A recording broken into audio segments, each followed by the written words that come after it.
બનાસકાંઠા જિલ્લા વિભાજનનું જાહેરનામું આખરે પ્રસિદ્ધ। બનાસકાંઠા જિલ્લામાં 10 તાલુકાનો સમાવેશ, વાવ-થરાદ જિલ્લામાં 8 તાલુકાનો સમાવેશ।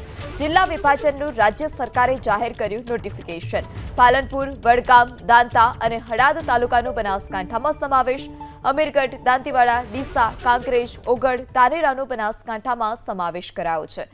આ તરફ દિયોદર, લાખણી, થરાદ, વાવનો વાવ-થરાદ જિલ્લામાં સમાવેશ છે। ધરણીધર, પાપર અને સુઈગામ તાલુકાનો વાવ-થરાદ જિલ્લામાં સમાવેશ કરવામાં આવ્યો। વધુ માહિતી સાથે સંવાદદાતા વસંત ફોન લાઈનથી જોડાયા છે। જે વસંત, જિલ્લા વિભાજનનું આખરે નોટિફિકેશન બહાર પાડવામાં આવ્યું છે, શું વધારે વિગત? મહત્વની વાત છે કે ઘણા સમયથી વાવ-થરાદ જિલ્લા જાહેર થવા માટે થઈને જે અનેક કાર્યક્રમો સામે આવ્યા હતા। ખાસ કરીને જો વાત કરવામાં તો સરકાર દ્વારા ગઈકાલે જિલ્લા વિભાજનને લઈને જાહેરનામું પણ પ્રસિદ્ધ કરવામાં આવ્યું હતું। આજે નોટિફિકેશન બહાર પાડી બનાસકાંઠા જિલ્લામાંથી વાવ-થરાદ જિલ્લાને જાહેર કરવામાં આવે છે। ખાસ કરીને જે જિલ્લાની વાત કરવામાં આવે તો 10 તાલુકાઓ બનાસકાંઠા જિલ્લામાં રહેશે, તો અન્ય જે 8 તાલુકા છે તે વાવ-થરાદ જિલ્લામાં રહેશે।